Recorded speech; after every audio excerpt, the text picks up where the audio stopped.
তো ভাই একটা ট্রেলার এসেছে, নানি স্টারার হিট 3 মুভির ট্রেলার। এবারে ট্রেলারটা কেমন লাগলো বলা যাক। আমি Arka, welcome to the new video.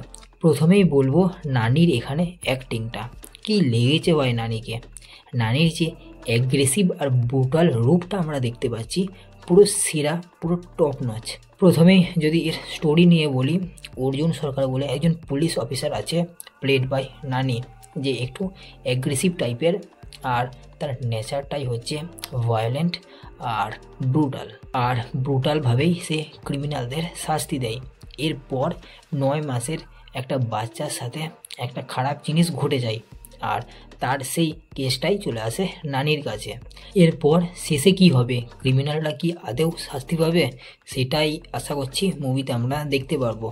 এবারে ট্রেলার দেখে যা বুঝতে পারলাম যে নানিকে হয়তো এখানে একটা আলাদা দুনিয়া, মানে ক্রিমিনালদের দুনিয়াতেই নিয়ে চলে যাবে, আর সেখান থেকেই আমরা দেখতে পাবো তার ব্রুটাল, তার অ্যাকশন মোডটা। বাকি গোটা ট্রেলারের মধ্যে আমার সবথেকে ভালো লেগেছে ওই শেষের অ্যাকশন সিনটা, যেখানে গোটা কার্পেটটার মধ্যে অ্যাকশনটা হচ্ছে। আর এখানে এত ব্রুটালি অ্যাকশন সিন দেখানো হয়েছে, পাক্কা মুভিটা এডিটেড হবে। বাকি মুভিটার ট্রেলার দেখে তো মনে হচ্ছে যে এটা মার্কোকেও ওভারটেক করে দিতে পারে। আর আবারও বলছি ভাই, যে প্রেজেন্টেশন কিন্তু ম্যাটার করে। এই মুভিতে আমরা ট্রেলারে দেখতে পাচ্ছি যে যেভাবে অ্যাকশনগুলোকে হচ্ছে, আর তার থেকেও বড় ব্যাপার যেরকমভাবে ওই অ্যাকশনগুলোকে ব্রুটালিভাবে প্রেজেন্ট করছে, পুরো ইনসেন। বাকি ট্রেলারের মধ্যে নানির সবথেকে যে শেষ ডায়লগটা ছিল, সেটা সবথেকে সেরা লেগেছে।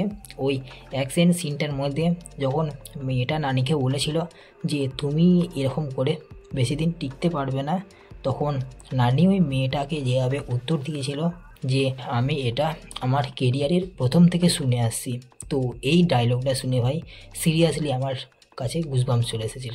বাকি এখানে কেজিএফের হিরোইন শ্রীনিধি শেট্টিও আছে ফিমেল লিড রোলে, তবে হিরোইনের খুব একটা বেশি ভূমিকা থাকবে না বলেই মনে হচ্ছে এই মুভিতে। তবে আবার থাকতেও পারে, কারণ হয়তো পাস্টে তার সাথেই এমন ঘটনা ঘটে থাকবে যার কারণে অর্জুন সরকার এতটা ব্রুটাল হয়ে যাবে, তাই তাকেও আমাদের নজরে রাখতে হবে। এবারে সত্যি বলতে ট্রেলারটা তো ভাই আমার দারুণ লেগেছে, আর ওভারঅল যদি বলি এর প্রেজেন্টেশনটাও দারুণ ছিল, নানির অ্যাক্টিংটাও সুপার ছিল, আর সাথে যে ডায়লগগুলোও ছিল সেটাও দারুণ ছিল। এবার দেখাই যাক, মুভি আসুক, তারপর কথা বলা যাবে। বাকি আবার দেখা হচ্ছে নেক্সট ভিডিওতে। বাই, সাবস্ক্রাইবটা করে দাও।